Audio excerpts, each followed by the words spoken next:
My name is Elena, a 23-year-old college senior with sights set firmly on becoming a journalist.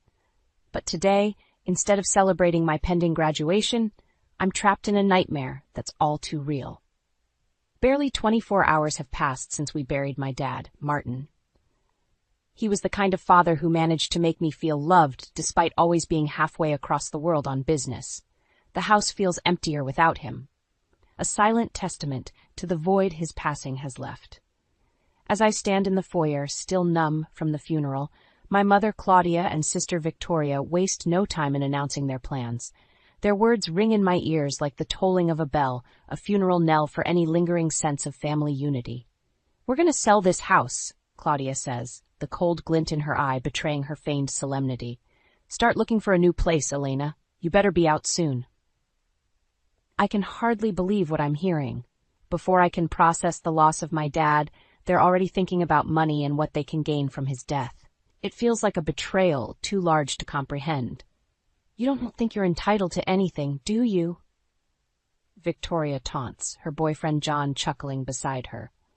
Their cruel amusement makes my blood boil. I shouldn't be hearing these words, not at this moment when the pain is so raw. I never understood their greed, their obsession with wealth and appearances. I was the family outcast, too serious, too studious. Elena the dreamer, they'd mock. And now, faced with their scheming, all the years of indifference and mockery come to a head. "You're the worst," I cry out, unable to rein in my anger. "I'm done with this. I'm done with all of you." The bell rings, punctuating my outburst. Irritated at the interruption, I wipe away angry tears and swing the door open. A man in a dark suit stands before me, a briefcase in hand, his face striking a chord of vague recognition. "My condolences," he says solemnly. "May I come in?" Who is this stranger with a tone so grave, appearing at the most unexpected time? I'm not ready to deal with anyone else, not now. But something in his gaze tells me this isn't a mere courtesy visit. I step aside and let him enter, wondering what this could possibly mean for the fragile remnants of our broken family. The echo of my father's laughter once filled the hallways of our home, a balm to the sting of my mother and sister's sharper tones. Now those walls seem to press in on me, the memories of their hurtful words blending with the emptiness his absence has wrought. I'd always sought solace in my studies, believing that someday those books would lead me to a life of purpose, free from the shallow desires that drove Claudia and Victoria. But as I sit at the dining table, it's hard to focus on anything but the void Martin's passing left behind. Silent meals had become a new norm since Dad got sick and then passed away. Victoria would be on her phone, and Claudia would flip through high-fashion magazines, their detachment from our reality stark and unyielding. Their latest plan to dispose of our home and leave me behind hammered the final nail in the coffin of our family bonds. They seemed so eager to chase their fantasies of luxury condos and designer lives that nothing else mattered. Dad had been our anchor, and I'd expected at least a pretense of unity after he was gone. But now, faced with their naked opportunism, the lie of family was exposed, and something inside me snapped. Tired of being the outsider, the one who cared, I was ready to walk away from it all. Adrift in these thoughts, the doorbell rings, a sound I now associate with disruption and unwelcome news. At the door stands a man from my father's past, someone whose connections to our family had faded over time. "Good evening," he greets me. "I need to speak with you about your father's affairs." His solemn tone carries a formality that seems out of place in our disheveled living room, now a stark reminder of our discordant family. I nod, gesturing for him to sit down. Claudia and Victoria peek from the kitchen, their curious faces pinched with irritation. The man pulls out a stack of papers from his briefcase, his expression grim. "I'm Mr. Adams, your father's attorney. He entrusted me with his will and some final instructions," he explains as he adjusts his glasses, preparing to deliver news that feels poised to shake the foundations of our already crumbling household. Claudia leans in, her interest piqued. Victoria tries to look uninterested, yet hovers close by. As Mr. Adams begins to speak, I brace myself for what's to come, unsure of the consequences, but certain that our family dynamics are about to change once again. The room seems to contract with tension as Mr. Adams clears his throat, unfolding the document that held the final wishes of Martin, my father. Claudia and Victoria perched on the edge of their seats, their eyes betraying a keenness they'd struggled to mask since we lost him. In accordance with your father's requests, Mr. Adams starts, I am here to read the will and begin the process of executing his instructions. He looks around at each of us, perhaps gauging our readiness for what he's about to divulge. I can't help but feel a sense of dread.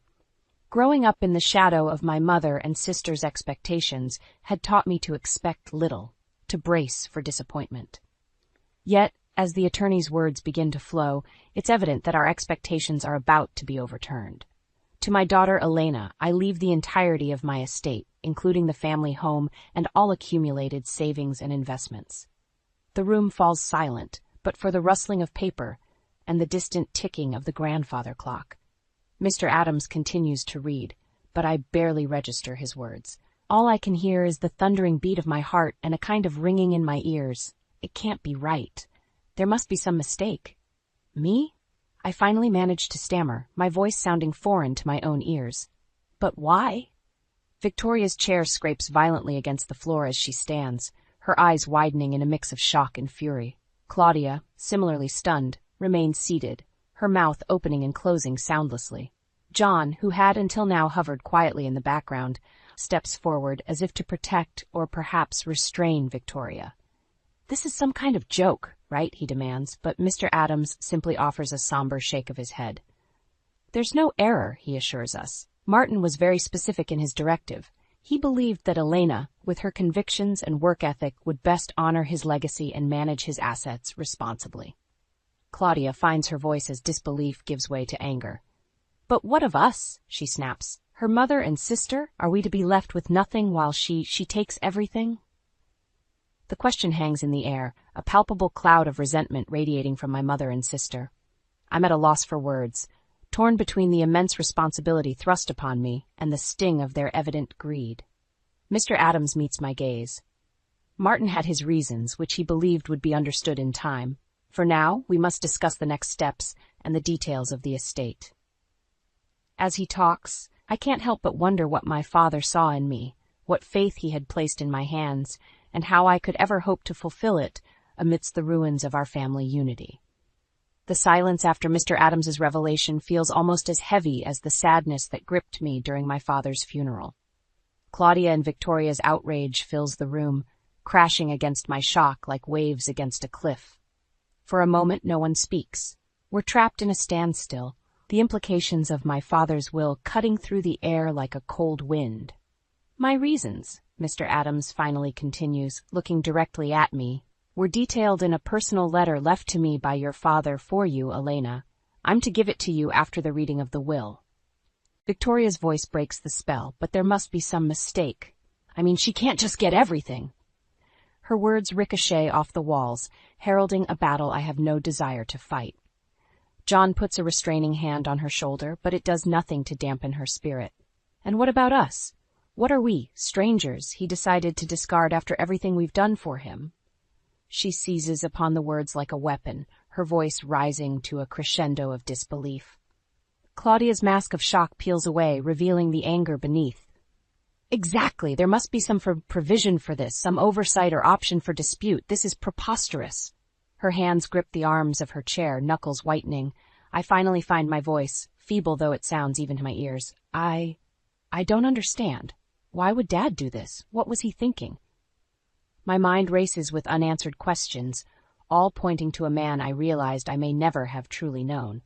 Mr. Ray. Adams removes his glasses, pinching the bridge of his nose before responding. Martin had his reasons, and he wanted you to know them. But in his own words. As for Claudia and Victoria, he turns to address them, you may contest the will if you wish, though Martin's instructions were explicit, and his sound mind, when drafting it, is well documented.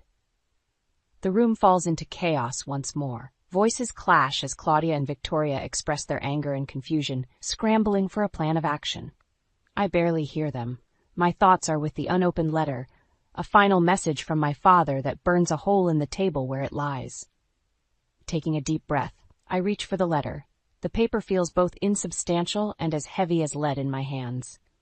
Unfolding the creases, I prepare to read the words of a man who chose to speak from beyond the grave rather than in life, a man who has now left me an inheritance that feels more like a chalice of poison than a cup of blessings.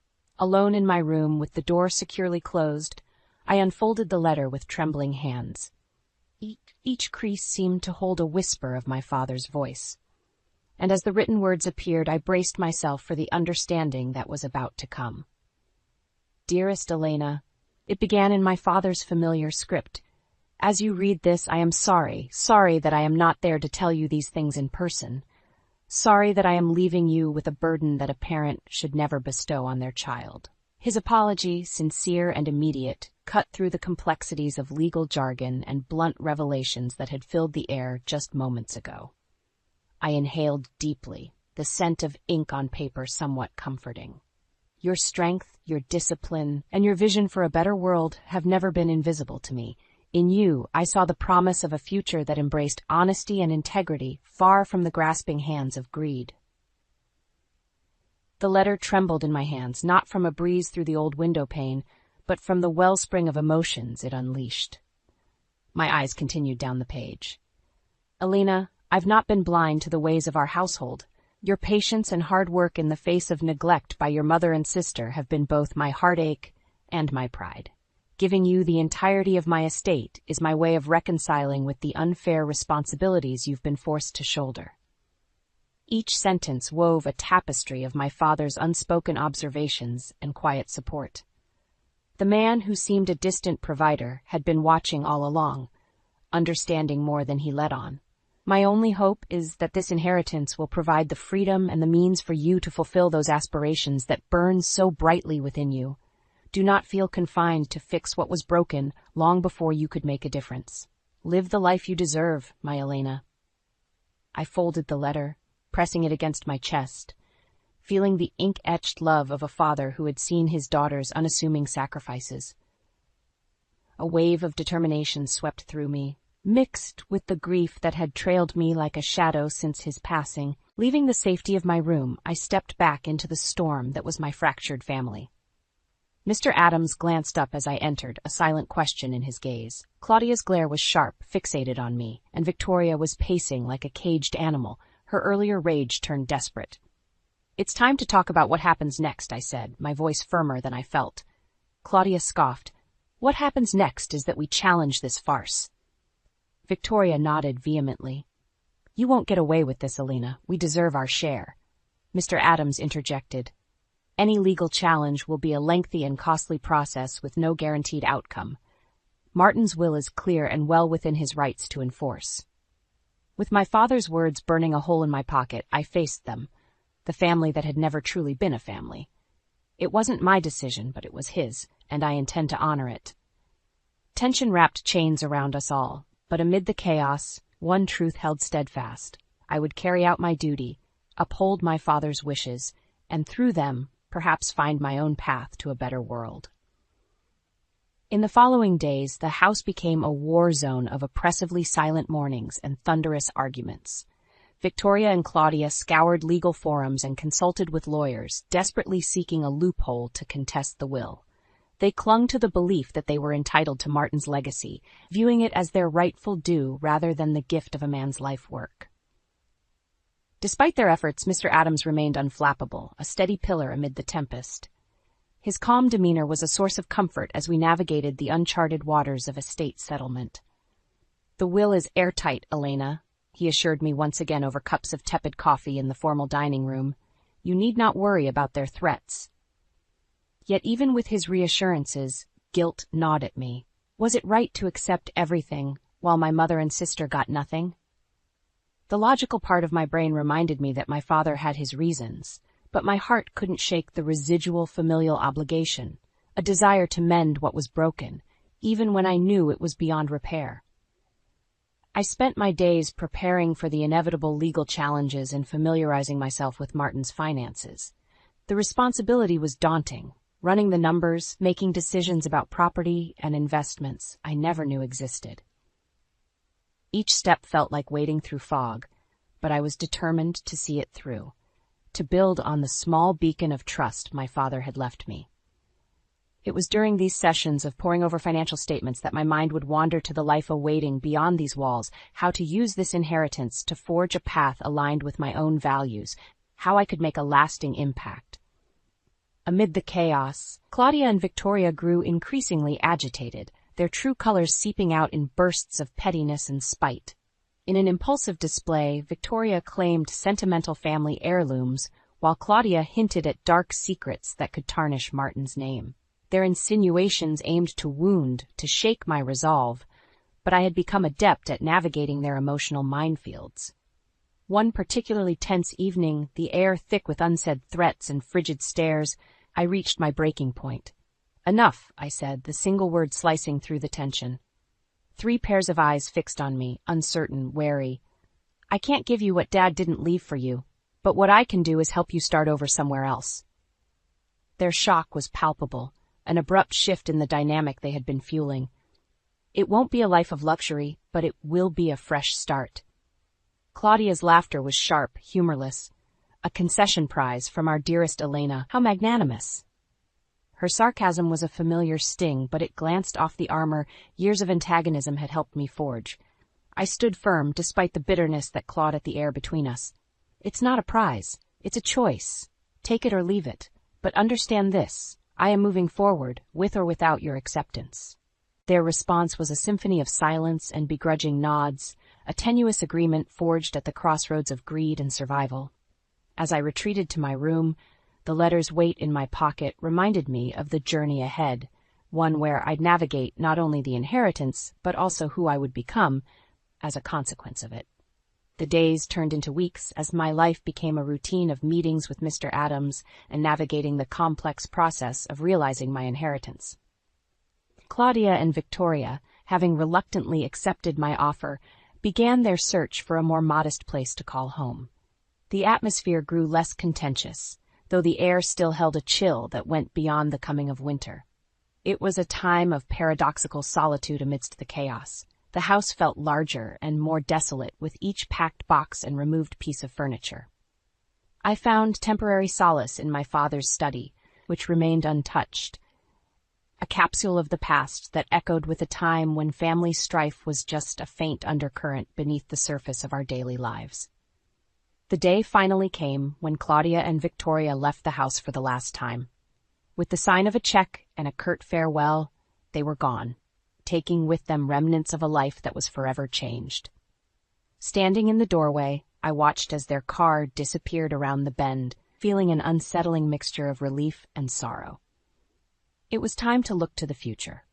With Mr. Adams' help, I set up a charitable foundation in my father's name, dedicated to fostering educational opportunities for young underprivileged students like the younger version of myself, who once believed her dreams were unattainable within the confines of a home that didn't understand her aspirations. I enrolled in graduate school, pursuing a program in journalism that would put me on the path to the career I'd always envisioned. As I worked towards my master's degree, I used the network my father had left behind, along with the resources now at my disposal, to intern at a prominent newspaper.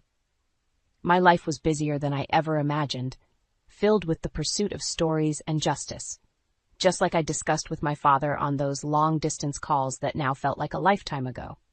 These days, I'm always on the go, carrying with me the principles that he instilled in me. The house, once a cage of sorts, began to feel more like a home as I made it my own. I repainted walls, rearranged furniture, and even adopted a rescue dog, a joyful presence that filled the emptiness with barks and boundless energy. The rooms that had once witnessed family feuds now opened up to friends, colleagues, and laughter. Sometimes I'd find myself in my father's study, poring over his old letters and the faded pages of his books. My eyes would linger on the signature at the bottom of his letter, the final message that had altered the course of my life. "Duty and love," he wrote, "are the strongest forces we wield. Use them well." And in those quiet moments, surrounded by the legacy of words and wisdom that my father left behind, I'd whisper a promise to do just that.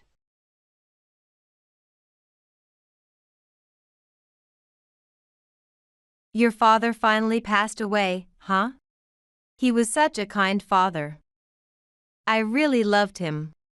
Great. We can finally get the inheritance, huh? Maybe we should go on a trip or something. That sounds nice. Let's use the money to go on a family trip to the beach resort. While I was crying in sadness, without a single word of comfort from them, these two people were overjoyed, thinking they could inherit everything. I had a shocking fact to tell them. Huh? What are you talking about? We're divorced, you know? No way. I didn't know. What do you mean? There's no way you could divorce Steve without his consent. My husband and mother-in-law were in panic. I had prepared the divorce papers in advance and had already filed them. There was no way I was going to give any of my father's inheritance to this awful family. My name is Angela. I'm 34 years old and work as a caretaker at a nearby nursing home. My husband, Steve, is 4 years older than me and manages a real estate agency. I met my husband at a group blind date organized by an acquaintance. At the time, I was 29 and starting to feel the pressure to get married soon. And I was invited by a friend to the gathering. The men at the event were rowdy, saying, "Angela, drink up. Cheers." I can't drink much. Come on. If you get drunk, you'll be glad you drank, right? Drink up. Feeling disgusted, I excused myself to the restroom and went outside for some fresh air. That's when the person who came next to me with a bottle of water and said, "Are you okay? I'll handle things here, so why don't you just head home today?" That was Steve. He then took care of my belongings and even gave me taxi fare to send me home. I remember, even at the party, he was the only one who wasn't getting involved in the hype, leaning against the wall by himself. That day, I thought he was kind and that probably I wouldn't see him again. However, a few days later, I was taking a break at a cafe near my work when I unexpectedly ran into Steve again. "Oh, you're Angela from that time, right?" Even though he seemed uninterested at the blind date, he had remembered my name, which made me feel a bit happy. "Oh, yes. I'm Angela. You're Steve, right? You remembered my name." "Yes, I'm Steve. Do you often come to this cafe?" "It's nice that you remembered my name too, Steve. This is the closest cafe to my workplace, so I often take breaks here. So, it's the same for me. My workplace is just around the corner." What a coincidence. We ended up sitting at the same table and started chatting. From that day on, whenever I went to the cafe, Steve would be there. And we would take breaks together, chatting about trivial things. About a year after meeting Steve, we started to see each other as more than friends. And our relationship began. The relationship went smoothly, and last year, on our second anniversary, Steve proposed and we got married. I was filled with excitement, looking forward to our happy days ahead. However, one day, Steve told me his mother was coming over to our house.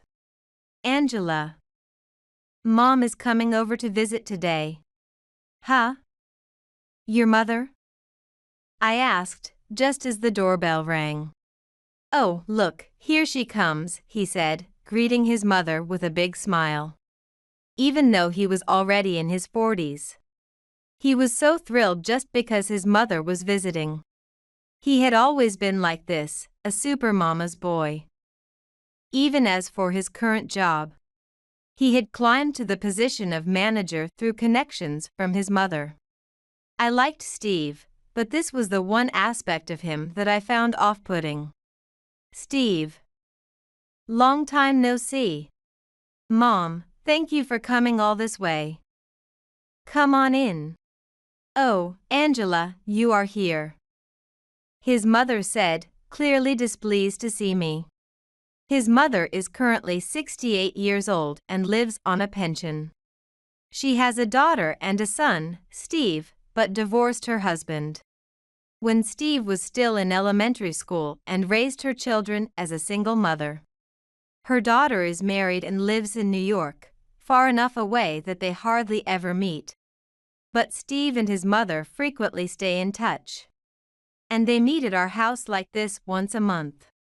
Probably, his mother, who loves her son dearly, always looks displeased whenever she sees me. Perhaps thinking that I've taken her son from her. Nice to see you again. It's been a while. Is something wrong today? What? Do I need a reason to come visit? No, not at all. It's just that today is the start of the Easter holiday, so I wondered if something was up. Yes, it's the start of the Easter holiday for most people. Today was also the start of the first long holiday since I married Steve. And I had been researching places we could visit, perhaps even go to the sea for a day trip. I came to stay over because it's the start of the Easter holiday today. Oh, you're staying from today? How long will you be staying? Maybe until the last day of the Easter holiday. Where are we going today? There's a festival near the park today, and they'll have fireworks. Let's go together, Steve said, completely ignoring me as he got excited with his mother about the holiday plans. Would she be staying with us until the last day of the Easter holiday? Wait a second, Steve. I wasn't informed about this. Weren't we supposed to go out just the two of us today? Oh, didn't I mention it? I didn't mean just the two of us, but I meant the three of us, including Mom. 3 of us. And you're telling me this all of a sudden. There's no place for her to sleep. I hinted at him to stop. But Steve didn't catch on at all. We can use the living room for sleeping. I'll go buy some blankets now, and besides, Mom will cook for us, right? You can take a break from household chores during Easter, Angela. It's not about taking a break from chores. Despite my desperate resistance. What? Angela, you really hate it that much when I stay over.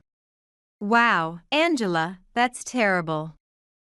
No, I didn't mean it like that.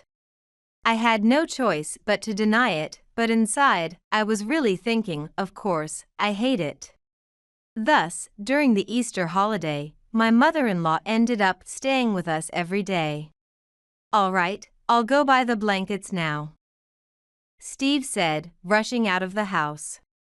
Left alone with my mother-in-law, I was really sick of his selfish behavior. From the next day, every time I suggested excitedly, "Isn't this place nice? Let's go together tomorrow," then Steve would say, "Wow. Great idea. Mom would love it here."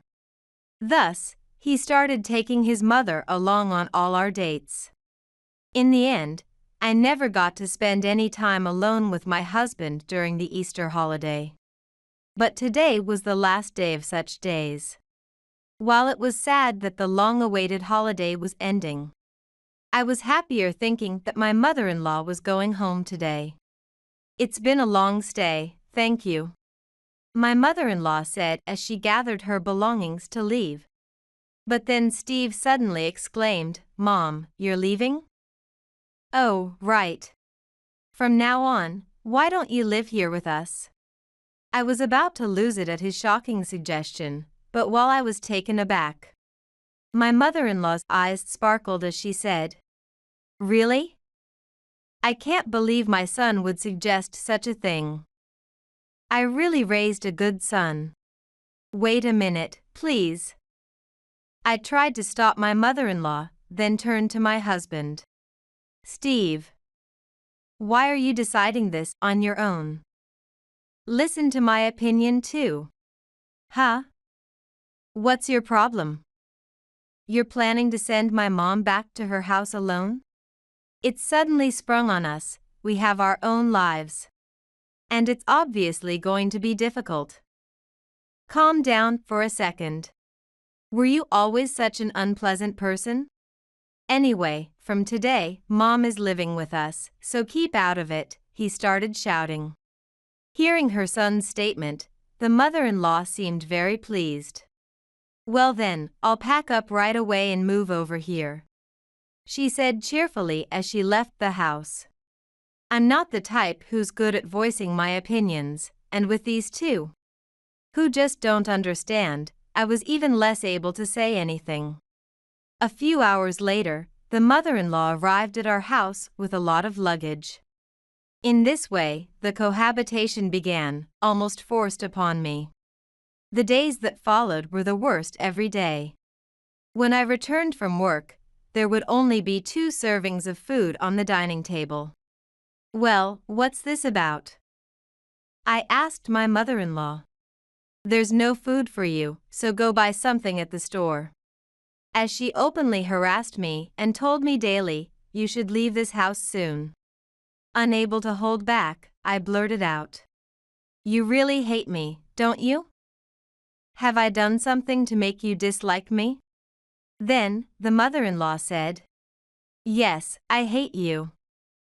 I don't need a reason though. I just hate your presence. My presence. You're trying to monopolize Steve. Oh, how detestable, and she shooed me away.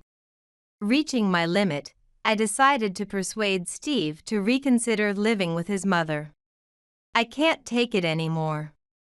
Your mother only harasses me and keeps making snide remarks. I can't live with her anymore. What are you talking about?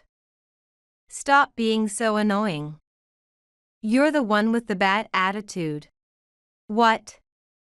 Me? That's not true at all. I've been putting up with everything calmly. Lie. Mom told me about your bad attitude. I believed you wouldn't do such things, but I see it now from what you've said today. You believe her over me? Of course. That's awful. If you love your mother so much, why don't you marry her? I regretted my words as soon as they slipped out, but shockingly he said, I would have married her if she wasn't my mom. I was taken aback by his statement. Anyway, if you speak ill of Mom again, we're getting a divorce. What? Divorce? Yes, that's right. What is he even saying? Why doesn't he care about me at all? Look, I've been prepared for this. Here's the divorce papers.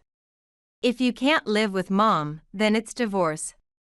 Saying that, he threw the filled-out divorce papers on the floor. I couldn't believe he had prepared them. While I was enduring harassment from my mother-in-law, my husband had prepared these as a threat to keep me living with his mother. Fine. I understand. I'll leave this house starting today. Let's both take some time to think things over. Yeah, cool off for a while, he said, as if I was to blame. Although he threatened me with divorce, making a snap decision in the heat of the moment wasn't right. Besides, my father was very happy about my marriage as his only daughter. I couldn't simply get a divorce and upset him. So I chose to separate temporarily instead of divorcing, hoping that maybe my husband and mother-in-law would reconsider after some time. The next day, I returned to my parents' home and explained the situation to my father. He was quite surprised by my sudden return, but he said, "Are you okay? Don't overdo it. As long as you are happy being yourself, that's all we want. Here, cheer up now and eat some meat." Offering me some meat, my father comforted me in his awkward way. "Thank you. Oh, this meat is delicious," I said, crying as I ate. My father, a successful owner of a famous steak restaurant with many locations, is now living alone since my mother passed away last year from cancer. Ever since I was a child, he worked from morning till night every day. But on his days off, he always took me to amusement parks, aquariums, and parks, and played a lot with me. I loved my father, who was capable, kind, and tough. About 2 weeks after separating from Steve, my father returned home with a somber face. "What's wrong?" "Actually, I have stomach cancer." "What? Cancer? Why even you?" "Angela." "I'm sorry. I know you were just saddened by losing your mother last year. But can't it be treated?" "No, it seems to have metastasized elsewhere too." "That's terrible. Angela, I know it's a hard time for you too, being separated. I'm sorry for the trouble. Don't worry about me." "But why you?" I broke down crying. Fortunately, as a caretaker and currently separated, I decided to dedicate myself to supporting my father until his passing. A few days later, I received several calls from my husband. I called him back immediately. "What do you want now? Why aren't you coming back? It's been over 2 weeks. Come back soon. My father has been diagnosed with cancer. From today, I will be taking care of him. So I won't return." Well, all right. I have my mom here anyway. When your dad dies, come back then. His dismissive response to my grieving was the worst.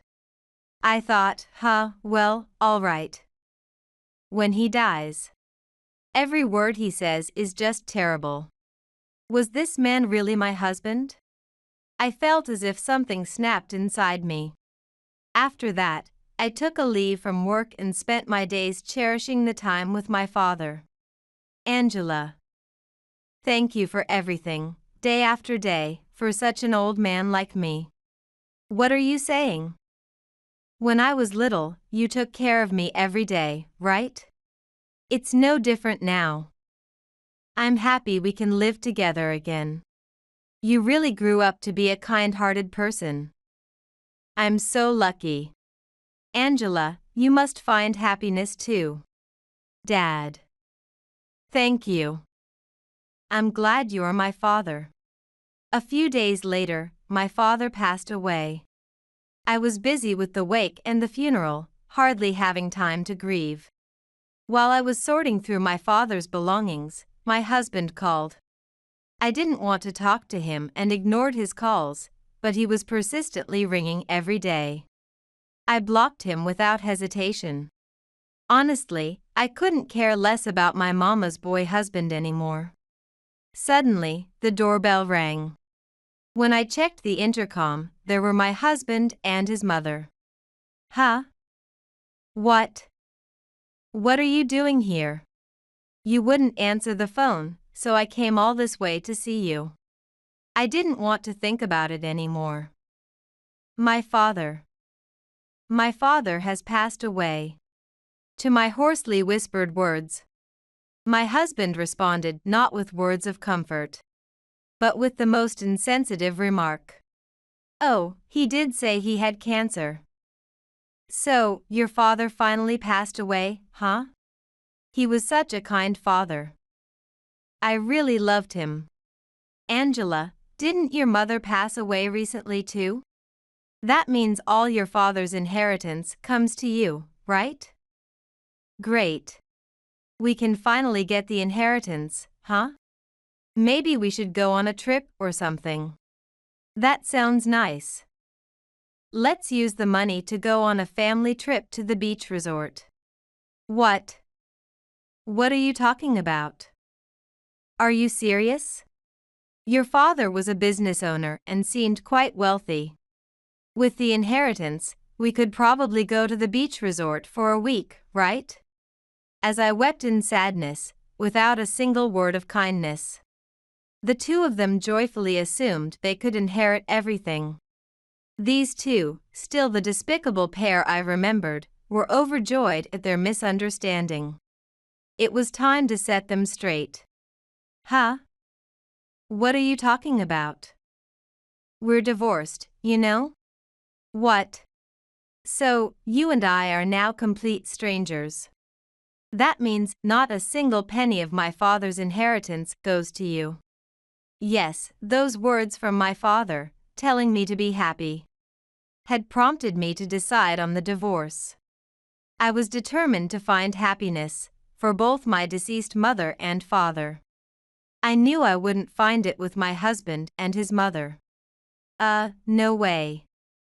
I didn't hear about this. When did you file for divorce? Angela, what do you mean? There's no way you could divorce Steve without his consent. Don't lie. In panic, my husband and his mother flustered. Steve, have you forgotten? You're the one who handed me the completed divorce papers. You even signed them so diligently. After a moment of thought, my husband muttered an "oh," as if he finally remembered. That divorce paper was a joke, right? It was just to scare you a bit. Did you actually submit it to the office?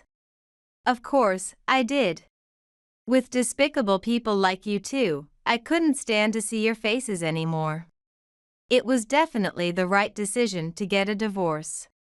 What? Steve. Why did you give her such things? We were planning a trip soon with the inheritance money. What about our trip abroad now? His mother shook his shoulder.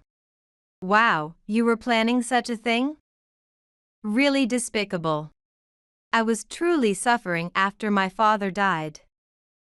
To think you were waiting for his death. Sorry about that. But the inheritance. You could share a little, couldn't you? Are you stupid? It's already inherited under my name. And there's no way I'm giving a penny to someone who's a stranger now. Don't say such things. That's cruel. Cruel? Who's the cruel one here? I must have taken them by surprise by raising my voice. For a moment, my husband and his mother flinched. I've been suffering living with you two for so long. I've finally freed myself. And now what? Inheritance? That's really disgusting. Get out of this house right now.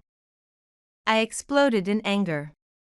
Resigned, they finally walked away, heads down. Later on, their arguments continued. Mom, it's because of your harassment that Angela left. Are you saying it's my fault? You're the one who wrote the divorce papers to scare her. What?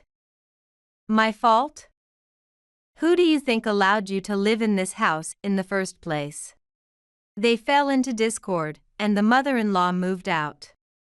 And now lives alone in a small apartment on her pension. As for my husband, after becoming estranged from his mother and her connections, he could no longer work in real estate. He was a man who couldn't do anything on his own. Losing his job just because his mother wasn't around anymore was pathetic. Now, he scrapes by with odd jobs. As for me, I've fallen in love with a younger man at my workplace. Hi, Angela. If it's okay with you, could we have dinner together today? Please. His awkward invitation made me smile. I'd love to. You've made a reservation at a restaurant, right? Of course. You said you love meat, right? I've booked a steak place. Wow, our first date at a steak restaurant? That's not romantic at all. Please don't say that. He said, clinging closer. This younger man was irresistibly adorable. Mom, Dad, this time for sure, I will definitely be happy. I spoke to my parents, who were now in heaven.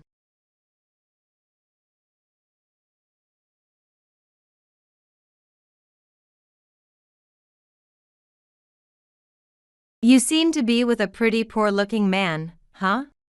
He's nothing like my husband. Anger, sadness, and frustration mixed in my heart at these words. And I couldn't help but look down.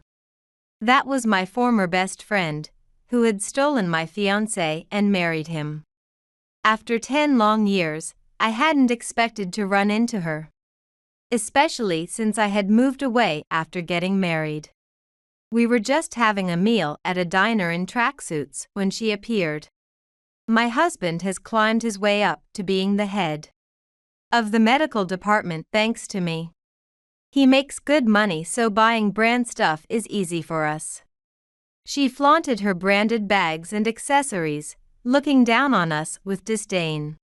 I remembered the time when we were still friends. She wasn't like this. That version of her no longer existed.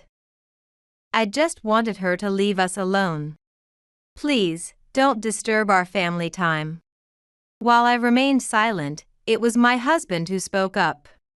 The husband of my best friend, who was also my former fiancé, showed up. My husband called out and greeted him. Suddenly, my former fiancé began to tremble. And then, the true identity of my husband was revealed, which changed my best friend's attitude completely. My name is Megan, 34 years old. I am a housewife living with my husband Sean, who is 6 years older than me, and our 7-year-old daughter Ashley. Sean often has to travel due to his responsible position. I'm sorry for always leaving Ashley to you, he would say with a sense of guilt, but it hardly felt like a burden to me. Ashley, despite her young age, was becoming quite reliable. She would come home from school, immediately start on her homework, finish it smoothly, and then play games, read comics, or watch TV. At night, she would help me prepare dinner, growing up to be a very kind child. "Leave mommy to me, daddy," she would say proudly, puffing out her chest. Seeing her like that, both Sean and I couldn't help but smile. We usually spend time at home when it's just Ashley and me. But when Sean is back, we often go out as a family of 3. But it's not to shopping malls or amusement parks. Sean, due to his job, made it a routine to work out. Every night, he would train for about 30 minutes to an hour. And he wouldn't skip even when he was at a hotel during his business trips. I did my training properly today too. He would report via message when he wasn't home. On days off, when we had the morning free, the 3 of us would often go out jogging. Initially, Ashley and I weren't used to exercise, so it was more like walking than jogging. But gradually we started to run more. Now, we can not only keep up with Sean leading ahead, but also enjoy the scenery around us. In the spring, we run alongside the river blooming with flowers. In the summer, we see people barbecuing by the river. In the fall, it's the autumn leaves, and in winter, we run past trees that have shed their leaves and look forlorn. We take breaks, sitting on benches, drinking, and chatting, which I really enjoy. Initially, we went in our regular clothes. But now we have bought matching tracksuits that we change into before heading out. Our neighbors, seeing our tracksuits in different colors, would say with a smile, "You all look so close." Sean and I blushed and gave a slight smile, while Ashley nodded energetically. Now, I lead a healthy and fulfilling life. But it wasn't without its share of pain and struggle to get here. It all goes back 10 years. Back then, I had a fiancé named Brian, who was 2 years older than me. We were childhood friends and our families were close. We would visit each other's homes and even plan trips together during long vacations. However, I couldn't leave home for more than a night or 2 because I had a very weak constitution. Even leading a normal daily life could suddenly result in a fever, or I'd be bedridden with a headache. At school, I couldn't participate much in physical education, and would end up watching from the bench set up on the field while others exercised. Considering my health, I also couldn't travel much, because I couldn't visit crowded places or walk for a long time. I'll become a doctor for you, Megan. That way, I can always be by your side and take care of you immediately if you get sick. It might have been around middle school when Brian shared this dream with me. He looked at me with such determination, and I almost teared up. Whenever we went out, I was always worried about getting sick or causing trouble for others. It felt like he was trying to sweep away those worries, which made me happy. As a childhood friend and as a boyfriend, he had always supported me. I felt blessed by the people around me, not only my parents but also Brian's family. And then, in high school, I met a classmate named Christina. We started talking because we sat next to each other at the entrance ceremony, and became closer as we spent lunchtimes and after-school walks together. She became someone I could call a best friend. Christina was very kind and helped me in many ways after I told her about my weak health. If I missed classes, she would show me her notes, teach me the assignments, and even accompany me to the nurse's office when I suddenly fell ill at school. Although we were in different classes during the second and third years, we remained close. During high school, even if I got sick, I would recover in a day, and my condition was more stable than before. However, after graduation, my health declined significantly. I was in and out of the hospital, unable to study or work. Despite being busy with university, Christina often visited me. She had become more stylish with dyed hair and makeup but was still the same kind Christina inside.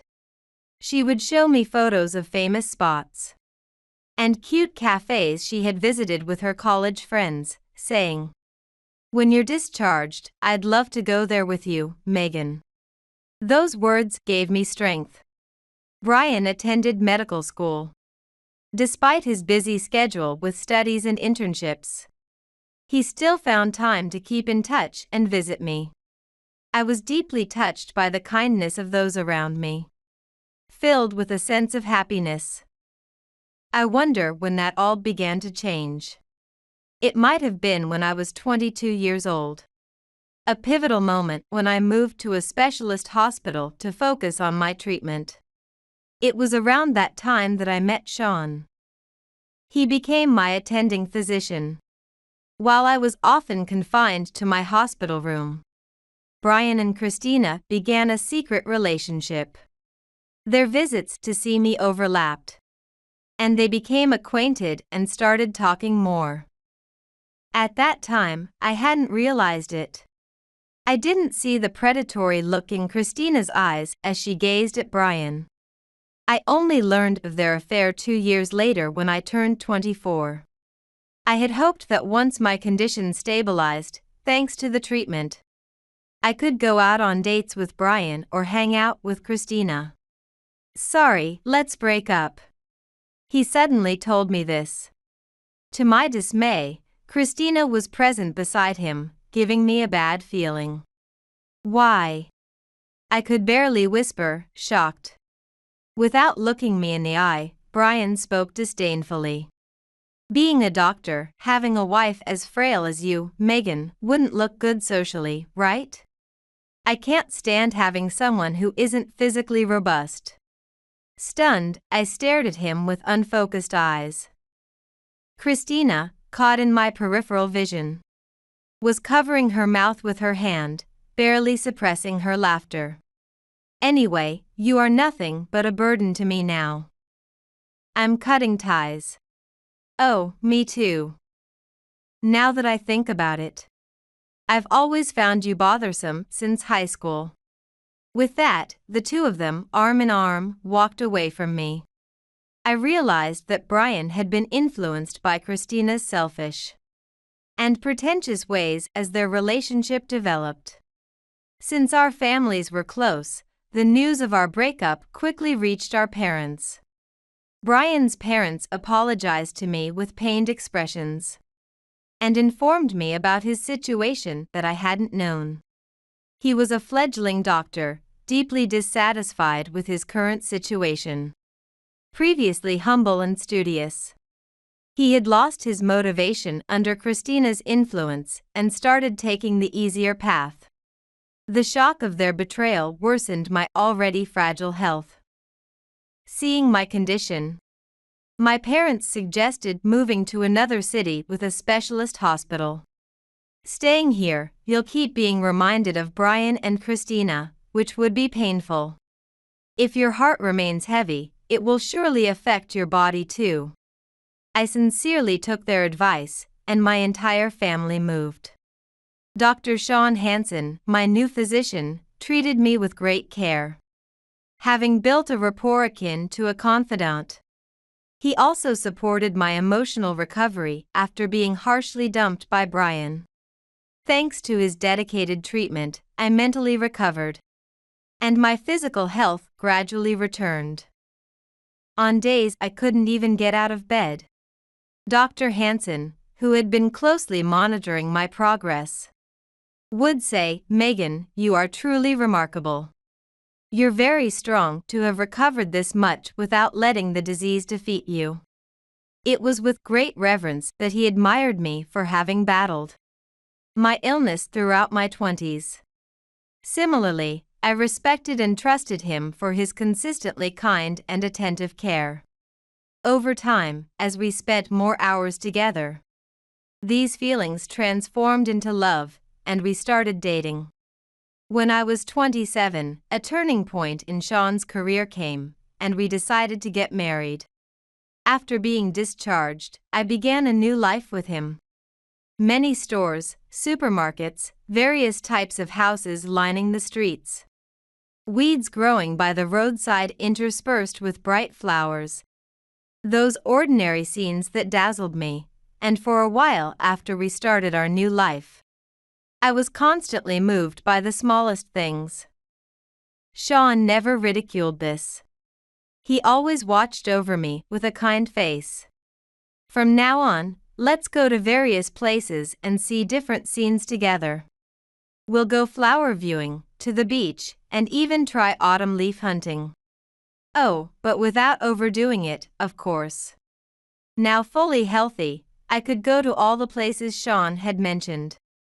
We'd take packed lunches to parks filled with flowers, and in the summer, even if we didn't swim, we'd dip our feet in the sea. In autumn, we'd enjoy the fall foliage.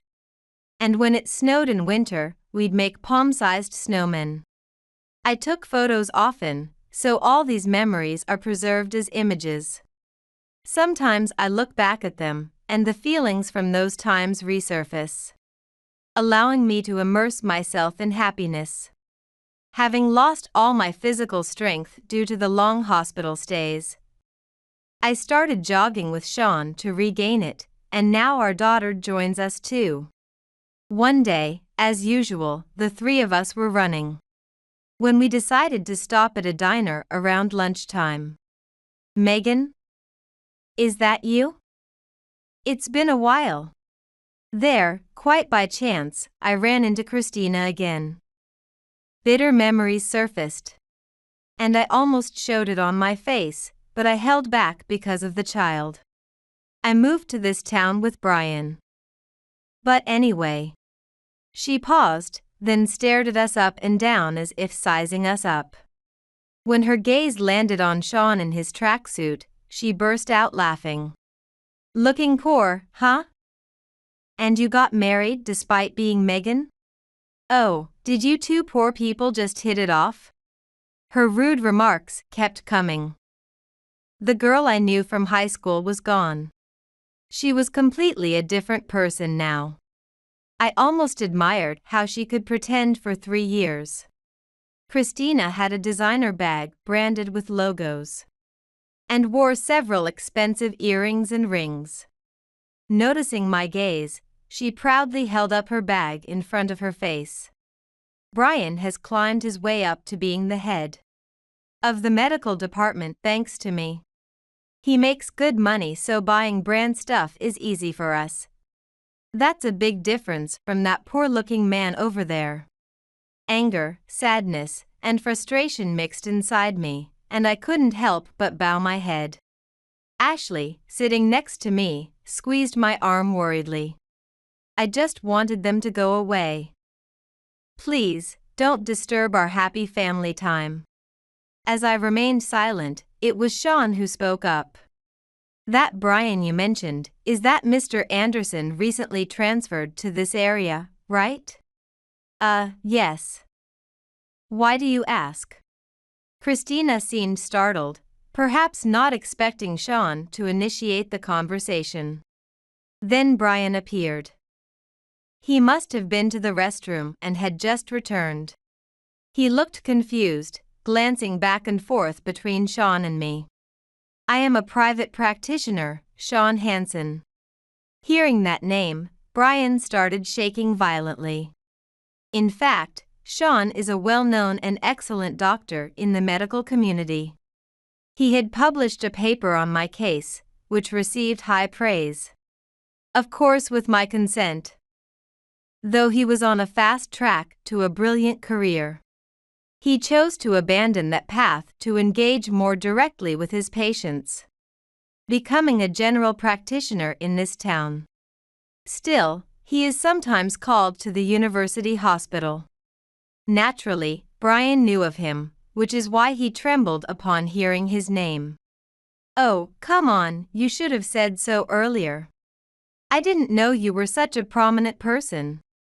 Once Christina knew about Sean's profession, she completely changed her attitude. In the end, she judges people only by their status and what they wear, not caring to know who they truly are.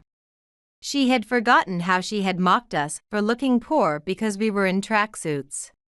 And I wanted to call her out on her quick change of heart. Let's leave this place.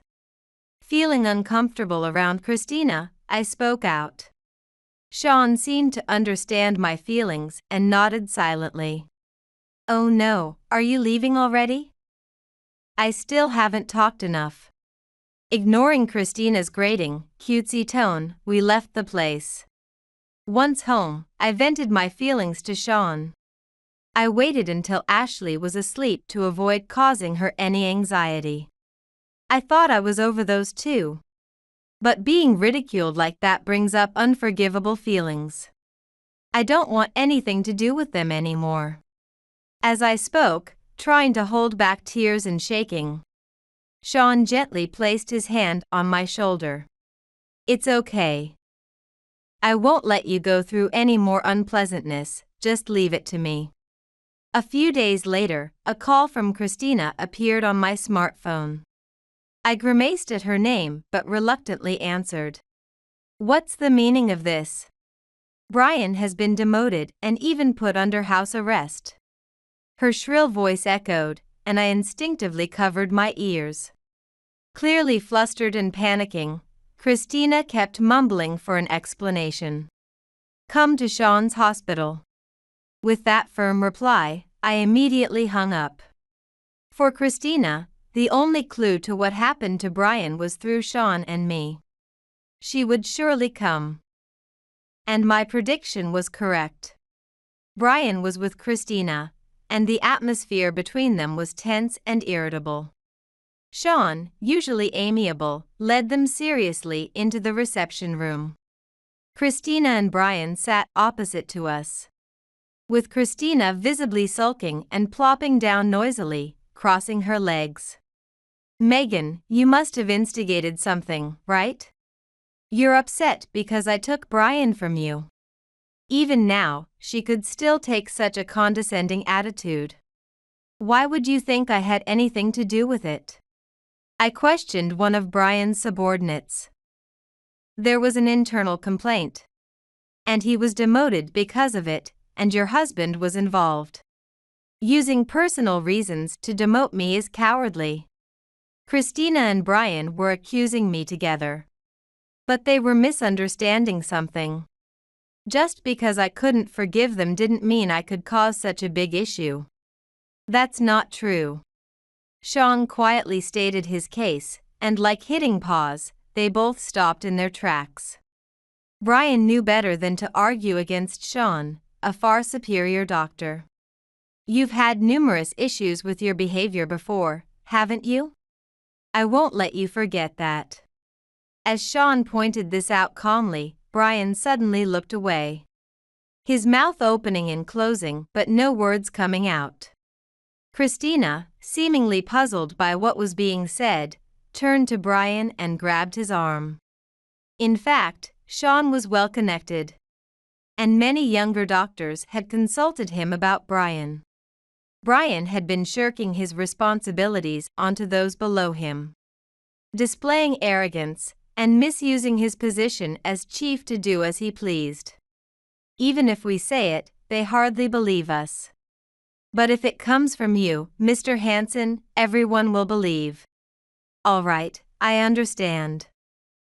I'll discuss it with his boss myself. Following such exchanges, Sean reported to Brian's boss everything the young doctors had said. Initially, the boss was skeptical as Brian had managed to appear competent to him. It seemed Brian's pretentious nature, picked up from Christina, wasn't easy to shake. However, an internal investigation revealed the truth of Brian's misconduct, leading to his demotion, which was not due just to my intervention. Originally, a chief's role is not to wield power as he pleases, but to guide and educate the juniors. Brian clenched his fists in his lap as he listened to Sean, unable to utter a sound. The actions you took were the exact opposite of what should have been done. You have caused much distress to many young doctors, so this punishment is only natural. Brian slumped his shoulders. Whether Sean's words had prompted any real reflection was unclear, but he no longer had any rebuttals. Sean then turned his attention to Christina. She stiffened, perhaps anticipating what was coming next. She widened her eyes upon seeing the photos laid out on the table. Photos that showed her involved with several of Brian's subordinates. You were gallivanting around using the title of a doctor's wife, weren't you? What? What is this all about? Driven by anger, Brian suddenly raised his head and grabbed Christina's shoulder. She shifted her gaze to the side, avoiding eye contact. Moreover, you've been complaining about him not advancing in his career.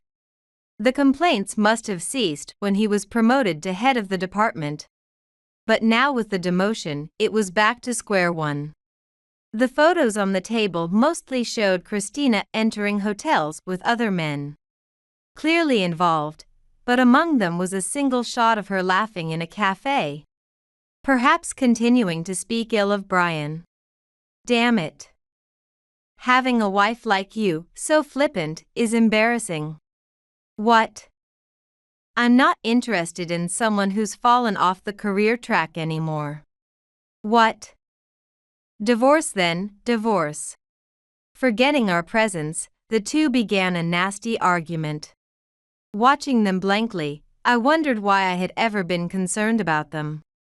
They were merely using each other for their selfish needs.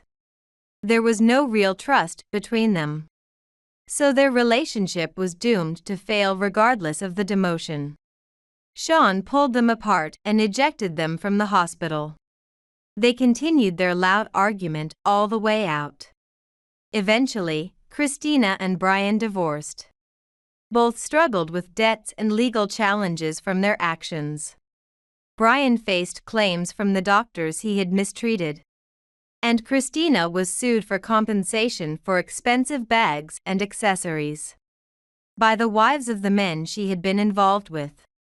After deleting all their contacts, I finally felt truly free from them. As I enjoyed jogging with my family on weekends, I cherished our life and health together even more.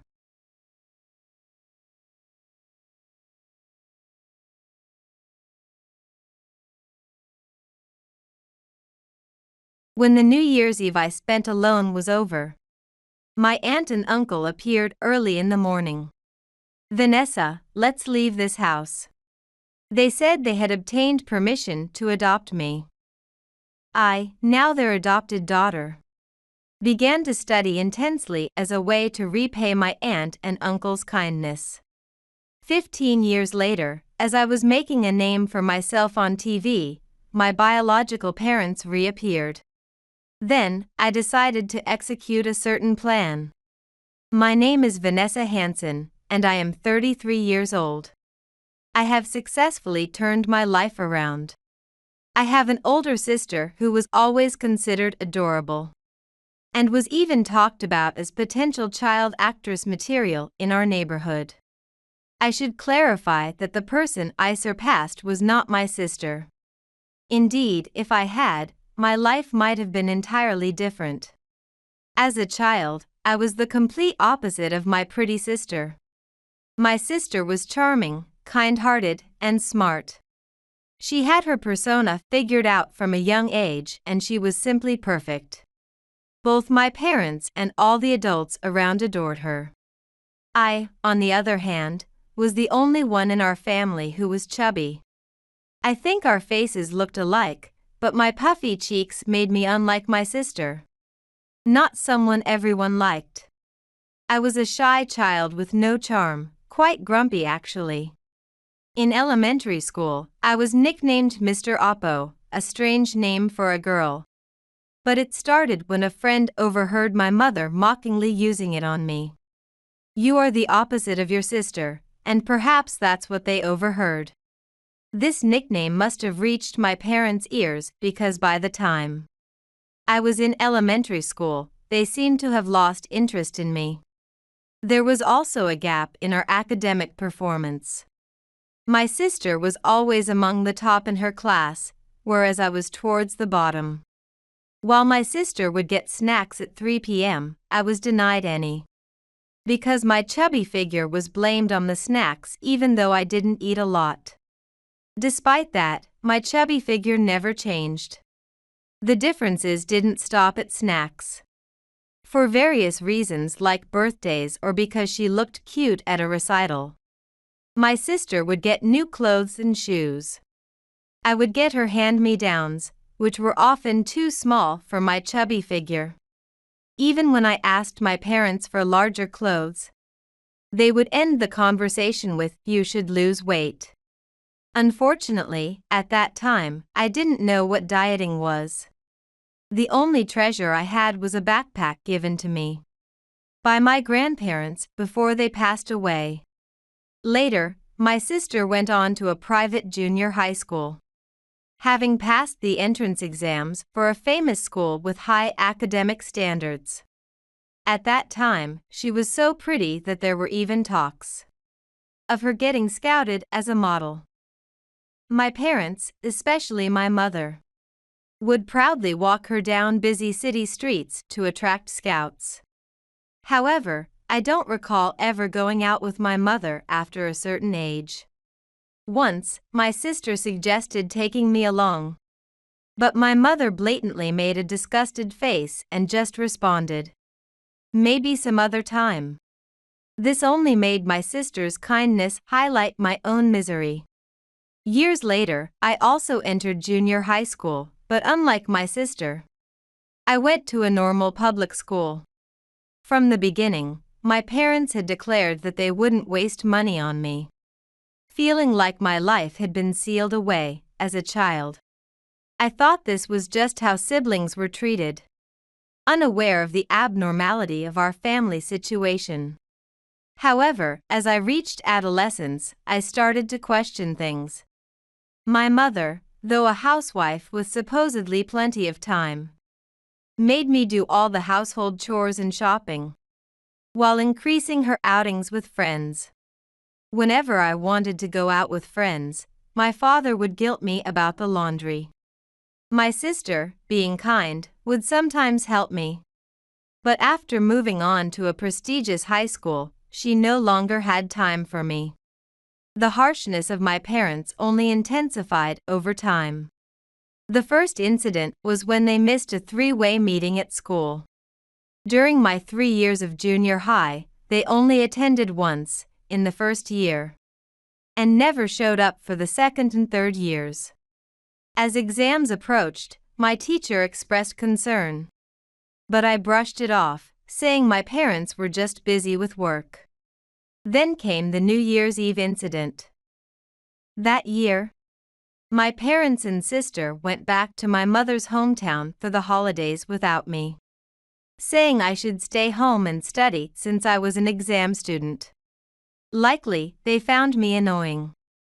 That New Year's Eve, I spent alone, watching TV in an unusually quiet house, shedding a few tears as I went to sleep. The next morning, the incessant ringing of the doorbell jolted me awake. Hesitantly, I checked the intercom and was surprised to see my maternal aunt and uncle standing there. I rushed to the door, still disheveled, and asked what was going on. "Vanessa, let's leave this house. We've already got permission from your mother. Come with us." I was shaken by this sudden proposal. I didn't understand what they meant by leaving the house. "Vanessa, if you don't hate us, we would like you to become our child." Of course, I had never thought ill of them. On the contrary, I loved my aunt and uncle. They were always kind and smiled during our New Year gatherings, gifting me popular sweets and cute clothes. They paid attention to me when my parents and sister ignored me. My aunt and uncle, having no children of their own, had always treated me like a daughter. I never imagined receiving such an offer from them. After hearing the full situation, it turned out they had just been with my parents and heard something outrageous from my mother. They planned to make me work part-time during my high school days to fund my sister's university education. My uncle spoke with increased fervor as he explained, "We cannot just ignore this situation. Vanessa, you have a right to do anything in your free time." I was stunned. My parents were trying to rob me of my future for the sake of my sisters. Their absence at the parent-teacher conferences over the years suddenly made sense. My parents, uninterested in me, didn't care about my dreams or aspirations. They only thought of exploiting me. "We're not your biological parents, but we promise to make you happy." My aunt said this with tears in her eyes as she hugged me. It was the first time in my life that I felt truly acknowledged by an adult. This sense of security left no room for doubt. I decided to become the adopted child of my aunt and uncle. 15 years have passed since then. My aunt and uncle raised me as their own daughter. I received abundant love and had many enjoyable experiences. My aunt would find delicious restaurants to take me to on holidays, and my uncle, wanting to share a drink with me, prepared a bottle of wine from the year I was born for my 20th birthday. I have warm memories with them that I never could have had with my biological parents. Initially, I called them by their names, but over time, they became nothing less than my real parents. And I naturally began calling them Mom and Dad. My uncle once shared something he heard from my parents during a visit home. "Vanessa is not going to benefit from going to high school. She's not pretty and not smart. We have a talented eldest daughter, so we really don't need a stupid and flawed daughter like her." My aunt and uncle were furious when they heard this. But my parents showed no remorse. They were serious about making me work part-time. That's when my aunt and uncle decided to discuss adoption. Despite it being New Year's Eve, my aunt, who hadn't been drinking, drove to pick me up. I am truly grateful for that. I wanted to repay my dear parents in some way and become a daughter they could be proud of. With that resolve, I studied hard in high school. It was a rush to get into any school, but once I did, I set goals and refocused. My efforts paid off, and I was admitted to a renowned Ivy League. But getting into university wasn't the end. I wanted my parents to have an easier life in the future, so I continued to study hard, even earning a qualification as a meteorologist while in university, and began appearing on TV. As I pursued my goals, refining myself became enjoyable. I hoped to make my parents proud by being an attractive meteorologist. And after dieting and working out, I came to be known as a beautiful weathercaster. I had the potential to be beautiful since I resembled my sister. Then one day, my biological parents suddenly appeared before me. Vanessa, you've grown up so much. Look how splendid you've become. As I was walking to my car after leaving the TV station, two tired-looking figures appeared before me. Their familiar attitude irked me, but I restrained myself. Their behavior towards me had completely changed. My mother dared to say that her parenting was not wrong, while my father patted my shoulder as if to say, "That's my daughter." Unable to contain my disgust, I glared at them, though they continued speaking nonchalantly. "Since we're here, let's go have a meal at a nice local restaurant." "Yeah, you must be earning a good salary since you're on TV." I felt they were awkwardly trying to ingratiate themselves, yet their condescending tone from the past would slip through. Instinctively, I knew I should distance myself from them. I needed to make them never want to see me again. Then, I came up with a plan. However, it wasn't time to execute it yet, and a more elaborate opportunity had come to mind. I excused myself, saying I had more work and couldn't join them for dinner today. "Oh, that's disappointing," my mother said with a frown, which I did not miss. I was tempted to shout at them right there, but I prioritized my plan. "There's going to be a small party for my birthday soon, with some people from the TV station. It's a small party, but would it be okay to invite you too? There will be plenty of delicious food, and it'll be fun." Their eyes visibly brightened at my suggestion. "Really? Are actors and such coming because it's a TV station?" "Oh, homie, my mother," I said with a laugh as they got excited, thinking all TV personalities are actors or celebrities. In reality, the party was mainly for meteorologists. Most attendees would be from newspapers and TV stations, with the fanciest guests being announcers and MCs.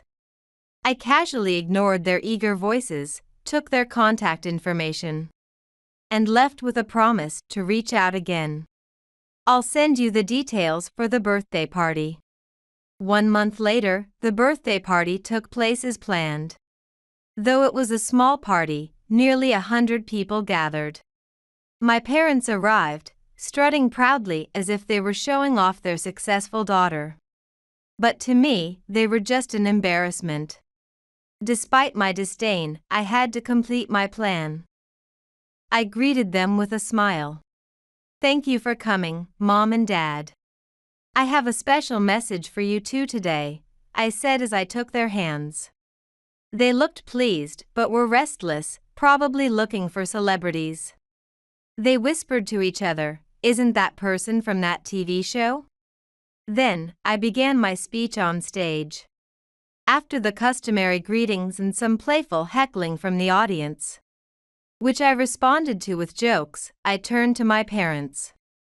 "Today, my parents are also here." I indicated towards my parents, and the lighting technician, catching the cue, spotlighted them. "Those are my parents, who despite abandoning me during my teenage years, have come crawling back now that they've seen me on television." The room buzzed with murmurs at my words.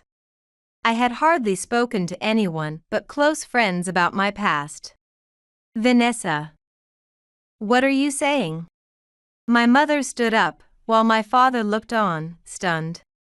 I shared about the discrimination I faced as a child and my parents' indifference.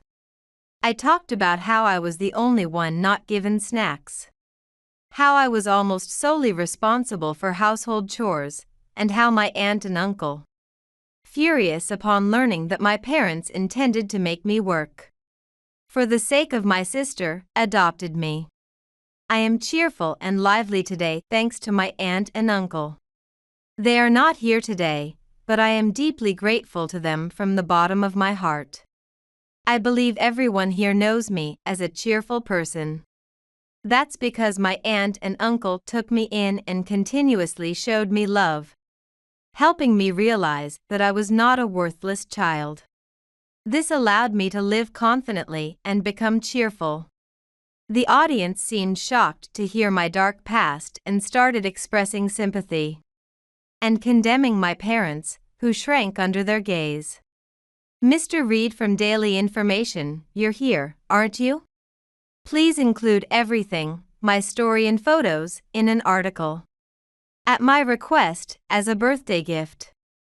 A journalist friend from a magazine I frequently collaborate with, who had already been taking photos of my parents, responded from the stage. No. Stop it, don't take pictures. My parents panicked, covering their faces. Don't run away. Face yourself properly. I shouted at them. When I was little, you forced me to do this and that, and wouldn't listen when I asked you to stop. It's not fair for you to make me do things and then refuse to endure the same. Tears welled up in my mother's eyes as I rebuked them. I'm sorry. Please, no pictures. Do you want to shame your mother and father? Vanessa, you wouldn't like it if your parents were embarrassed, right? Even now, my parents were trying to garner sympathy. However, I didn't even consider these two as my parents anymore. After abandoning everything a parent should be.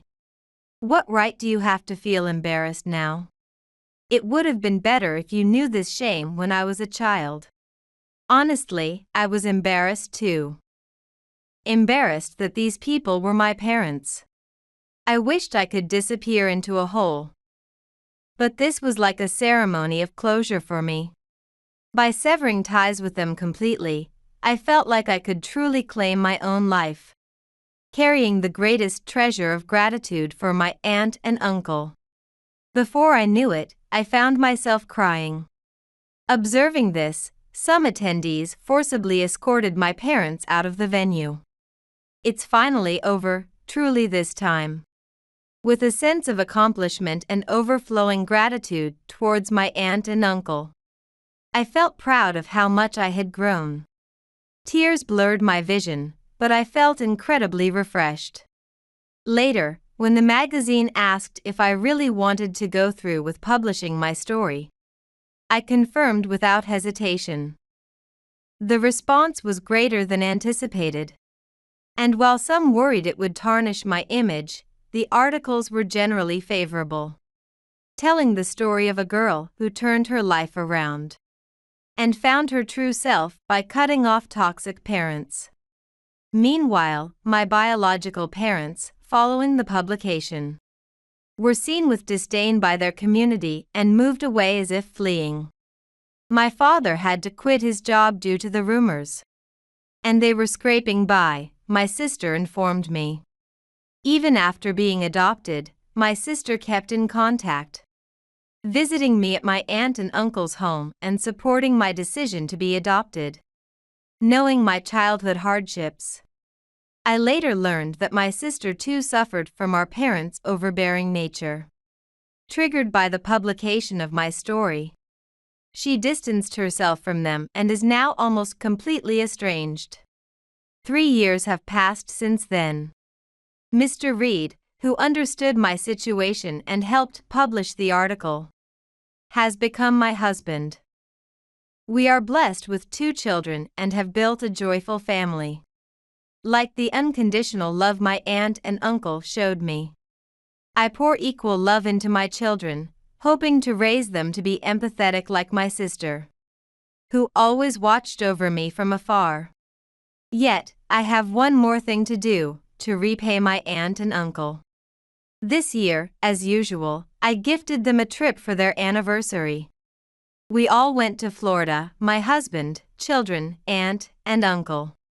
They say I shouldn't fuss as I have my own family now. But I do it to see their happy faces. It's more for my pleasure than a repayment. Don't take away my fun, I joke, already planning our next destination. Perhaps a trip abroad. It seems the joys of our family will never cease.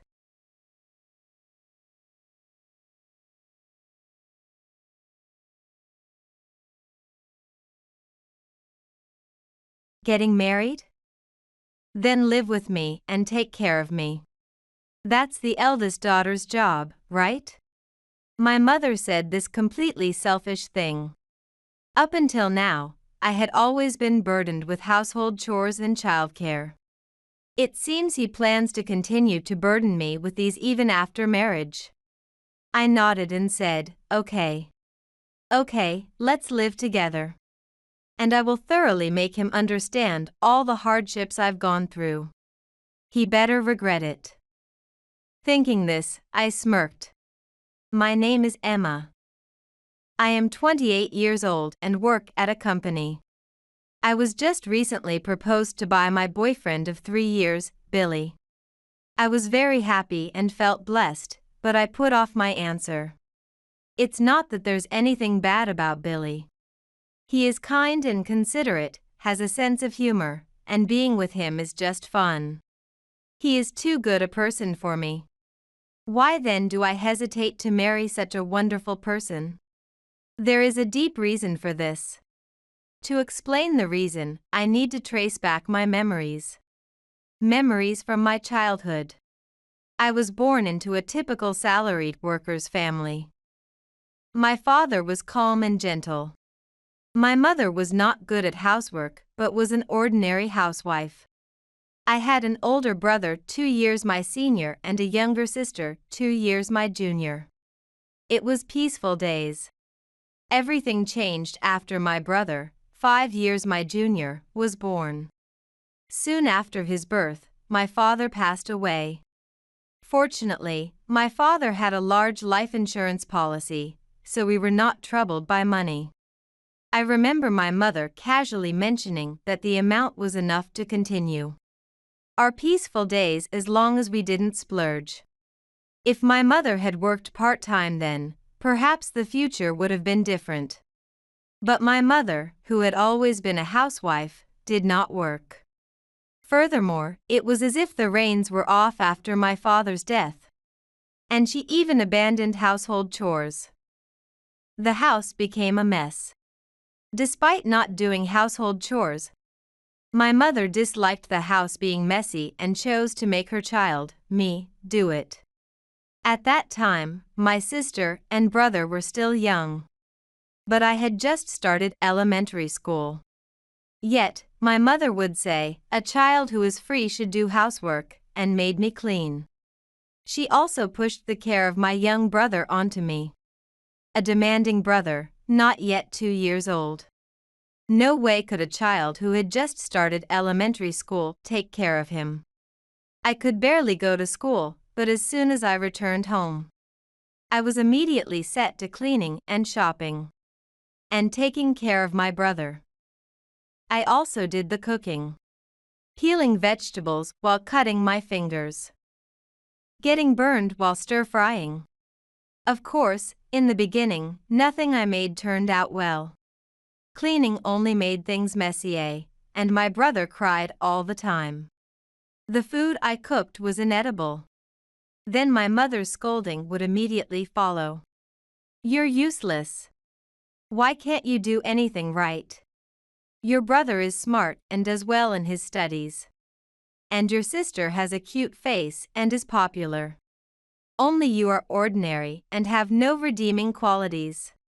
Can't you at least do household chores properly? Indeed, my brother did well in his studies even without attending cram school. My sister had a very cute face, unlike my ordinary one.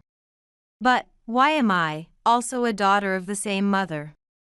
The only one burdened with housework and childcare while my siblings are exempted?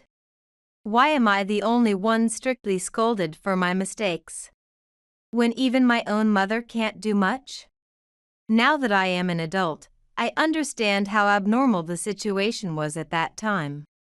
But as a child, I didn't understand. Being called a failure and ugly, I felt down, thinking I was a useless child. Every time I saw my siblings being loved by my mother, I tried harder, hoping to be loved myself.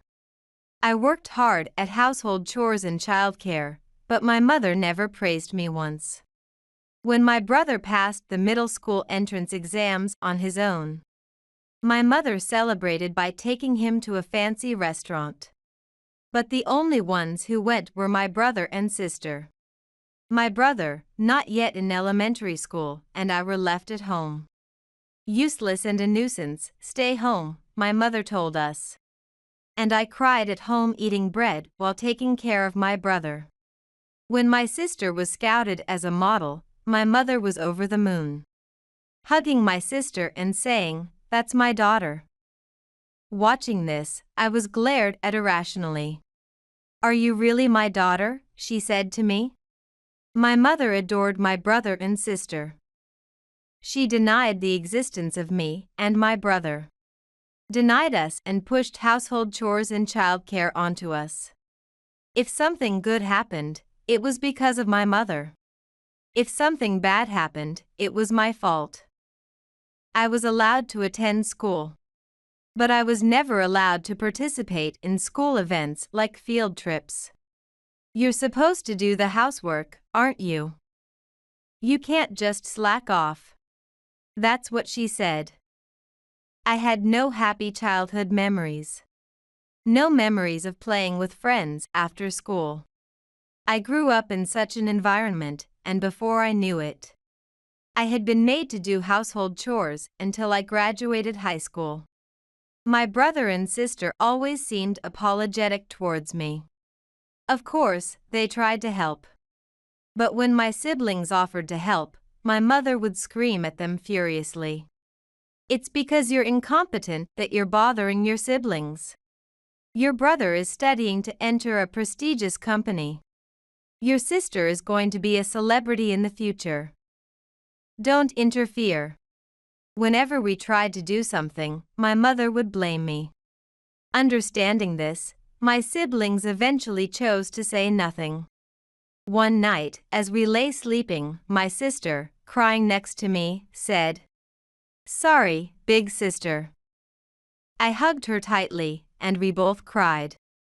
We were just kids, really just kids. Even when I reached the age to understand the abnormality of my parents, I continued to work hard on household chores for my precious siblings.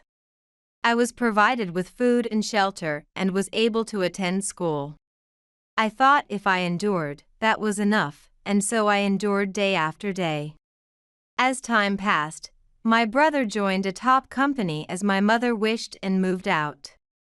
He seems to be sending money home from his salary every month. And my mother's lifestyle has improved. She frequently visits hair salons and spas and has increased her collection of brand name items. But she still does not do any household chores. I got a job after high school. Unable to attend cram school due to all the household chores, I didn't have the brains like my brother to go to university and chose a safe path. It would have been nice if I could have lived alone then, but leaving my sister, still in high school, and my brother, in middle school, was not an option. By that time, my skills in household chores had improved significantly, and I rarely made mistakes. My mother scolded me less, but she still lashed out at me whenever something displeased her. I was finally dressing up to go out, but it started raining and I couldn't. It's because Emma had a gloomy face. Such irrational anger directed at me hasn't changed, then or now. But from that time on, something inside me began to whisper, "Don't think nothing will change." Don't think I'll always be a submissive child who obeys her parents. No matter what was said, I wasn't hurt anymore, and I glared back at my mother. Sometimes talking back. My mother is getting older and weaker. On the other hand, I am growing and becoming stronger. Does she think she can be the queen forever? When I glare, my mother seems to quiet down somewhat. But she still does not do any household chores. I continued to do them because my sister and brother would be troubled otherwise. Then my sister got a job and moved out. My brother, although not as adored as my brother or sister, had also graduated from university and gotten a job. When my brother was 22, I was already 27. By then, I was already dating Billy. I had briefly explained my family situation to him. After all, I couldn't go out late at night because I had to prepare dinner. You really care about your family, Billy would say, but that wasn't it. Yes, I was working hard for my siblings. But I didn't want to be lumped together with the word family. Still, I hesitated to talk about my mother's true nature. After all, if I told him about such an intense mother, Billy might leave me. Call me a coward if you will. For me, who was not loved by my mother, Billy's presence, who loves me, is irreplaceable. I don't want to lose him, I want to be with him forever. I want to be in a normal relationship where we love and are loved. Yet, when he proposed, I hesitated. What is there to hesitate about? That's what I think to myself. My siblings have already moved out. My brother got married last year and started a family. My brother is working hard, saving money. He says he'll move out once he's saved a certain amount, and that's supposed to be soon. If that's the case, I could leave when my brother does. But thinking about that suddenly makes me feel sick. My head hurts. My stomach hurts. I feel nauseous. Ah, I see, I don't want to leave home. I have to stay with my mother. Because I'm a failure, a misfit, unloved by my mother. I have to do the household chores to finally be recognized by my mother. I shouldn't get married. I convinced myself and closed my eyes. All that spread before me was darkness. Darkness that had been spreading since I was a child. I had given up, thinking the darkness would continue. But that's not true. Suddenly, light shone through. I opened my eyes. Before me was Billy, with a gentle smile. Billy? Who said Emma shouldn't get married? Who said you can't be happy? There's no such rule, right? At least, I'll show you happiness. Huh? I will make Emma happy. Trust me, it's okay. But I'm a selfish person, so I'll definitely accomplish what I've said. I'll definitely make you happy. So, please marry me. Talking about my mother was a whim. I wanted to tell him how worthless I was and that I wasn't worthy of him. But Billy's response was unexpectedly gentle. Overwhelmed by his kind gaze, I clung to him and cried. Crying and crying, just crying. Thank you. Please take care of me, I said. That moment, my vision cleared and it became dazzlingly bright. I wanted to marry Billy. I wanted to end my current life. The time of looking down was over. From now on, I decided to look forward. With that resolution, I found myself standing in front of my mother. What? Without taking her eyes off the TV and reaching for a snack with a drink in her hand, my mother asked, "Hurry up and make some snacks. That's about all you can do." Mom, I'm getting married. Huh? It was then that my mother finally looked at me. How many days had it been since my mother really looked at me? My mother, who always commanded something, spoke without looking at me.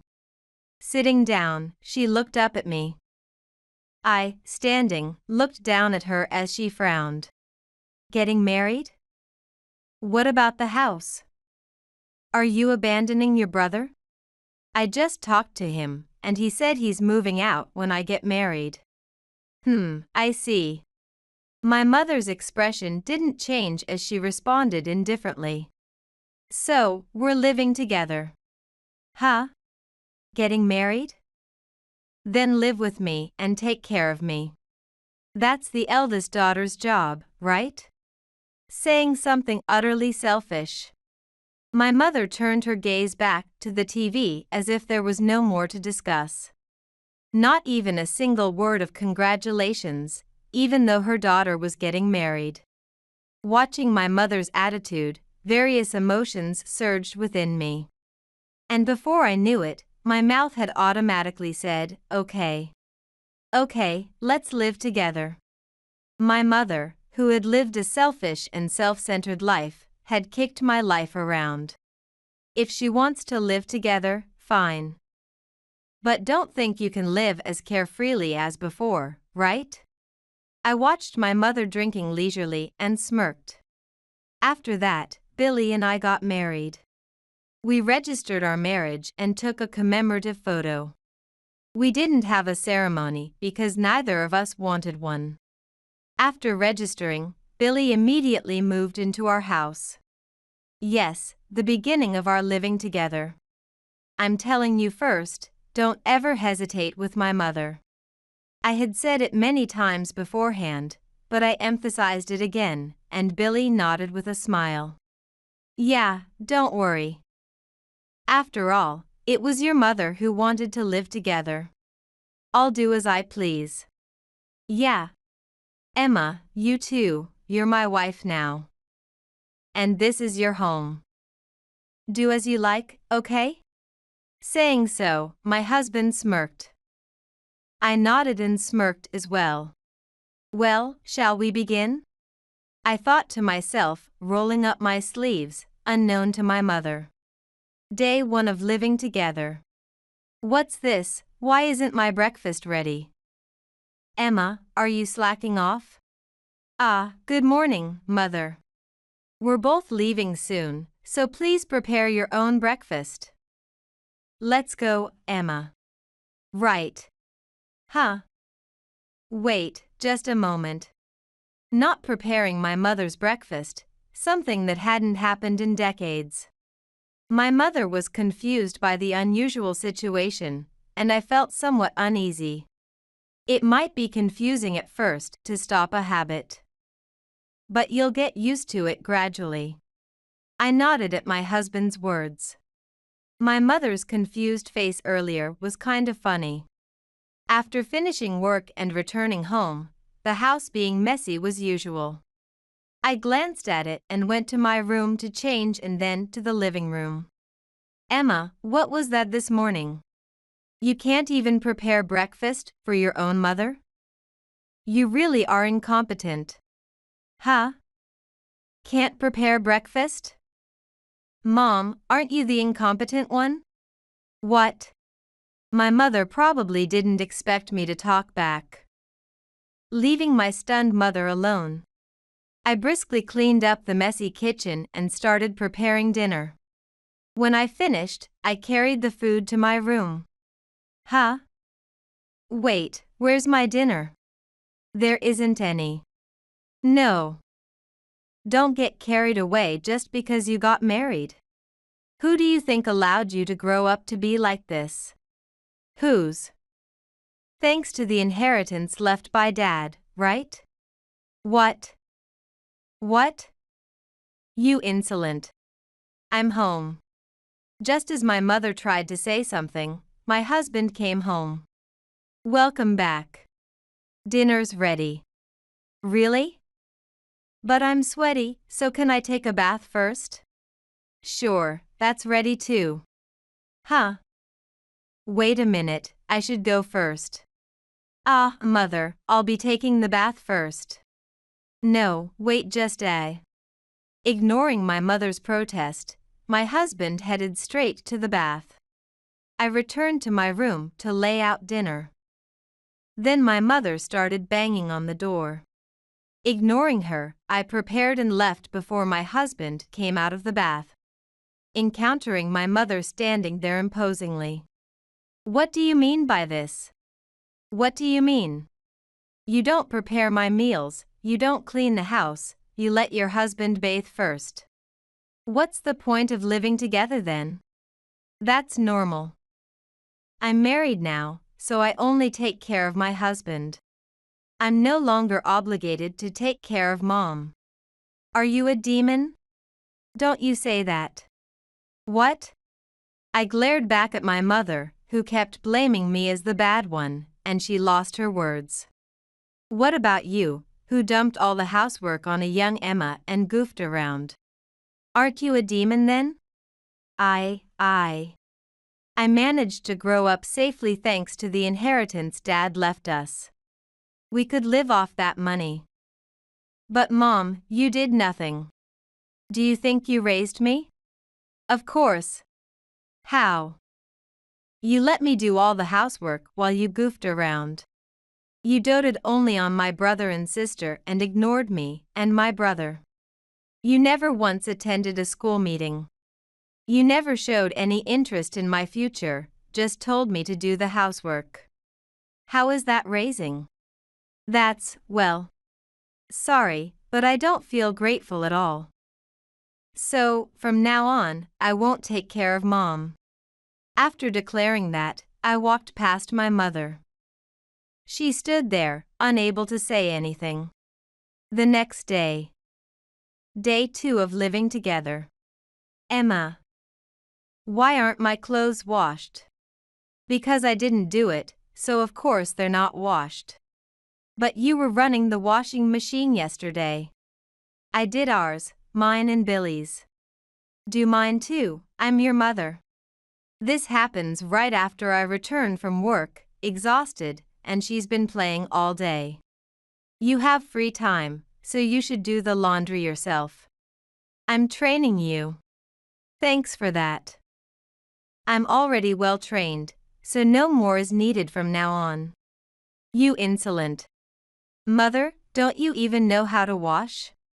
My husband, who had been listening to our conversation, suddenly spoke up to my flustered mother. Huh? I know how to do that much.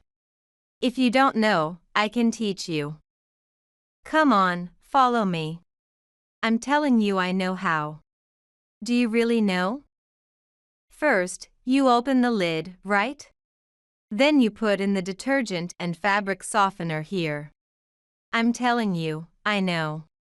Then you choose the cycle and press this button here. It's turned into a complete joke or treating her like a child. My mother was taken aback by his ignoring all her objections. And my husband kept talking with a grin. Go ahead, try it. I won't do it. That's Emma's job. Just do it. Eek. Suddenly, my husband's tone changed. The smile disappeared from his face, showing anger. Seeing that, my mother let out a small scream. You made a young elementary school Emma do all that, right? Then it should be easy for an adult like you. Just do it. Yes. Intimidated by his forcefulness, my mother ended up doing the laundry herself. It was indeed a scene we hadn't seen in decades. By the way, the amount of detergent my husband had previously put in was quite excessive. And suds were leaking from the washing machine, causing my mother to scream. But we, locked in our room, completely ignored it. The Spartan treatment for my mother continued. What? Cooking? Just do it yourself. I don't care what you want to eat. The old me, who used to do everything my mother said, had become quite strong as a reaction to breaking free from her control. My mother was lost for words at my retorts. Mother, do the cleaning yourself. What is this, underwear? How can you just leave it lying around? Wow, Mother, you've been playing so much yet your wrinkles are increasing day by day. Didn't you play outside too much instead of making Emma do all the housework? Are you even applying sunscreen? Before calling Emma incompetent, you should reflect on your own inability to manage yourself. What is this dish? Is it even edible? Emma's cooking is really delicious. You criticize others but can't see your own flaws. My husband showered my mother with his pointed words. Poke, poke, poke. It was like sitting on a bed of needles. I chuckled wryly, remembering how my mother used to nag me like that every day. And then, a month into our living together passed. Finally, my mother snapped, shouting, "I've had enough." I endured for over 10 years. But her patience is just too lacking. Enough. I've had it. You two as a couple are too much. I can't stand it anymore. Get out right now. Okay, we'll leave. Huh? She probably didn't expect us to agree so readily. Maybe she thought we would beg if she suddenly kicked us out. But that wasn't going to happen. My husband and I quickly packed our bags and headed for the door. Huh? Wait, you're leaving now. What about your things? Oh, this is everything. Everything. We've placed everything else in our new home, so it's fine. What? Yes, my husband and I had actually rented an apartment separate from my family home. We lived at home with the bare minimum, ready to leave at any moment. And now, we were waiting for the get-out command. Less than an hour after being told to leave, my husband and I were out the door. Wait. What will become of me now? I don't know. Didn't you say I should leave, Mom? Well, I've already done more than enough taking care of you, Mom. You never once appreciated it. You always favored my brother and sister and looked down on me. I never felt any love from you. If you tell me to leave, of course I'll gladly go. Anyway, I don't plan to do anything from now on. It seems like you always intended to exploit me. But what's the point of me staying with you if I do nothing? My mother couldn't say anything to my words. See, you're at a loss for words now, which means to you, I was nothing more than a housekeeper. I won't let you interfere with my life anymore. But what about the living expenses? We had been paying for utilities and such while living together. If that stops, it means Mom will have to pay on her own. I don't care about that. Why not pay with Dad's inheritance like before? There's hardly any of that left. You all spent it. Lies. Mom, I know you've been spending a lot on yourself. That's why you forced me to cook budget meals. And I haven't forgotten wearing tattered clothes. Because you rarely bought me any new ones. That's. You've always done whatever you wanted. Maybe it's time you struggled a bit. Saying that, I turned my back on my mother. Wait. Goodbye, Mom. The words I always wanted to say. The words I could never say. I felt relieved that I finally could. I glanced down once, then looked up.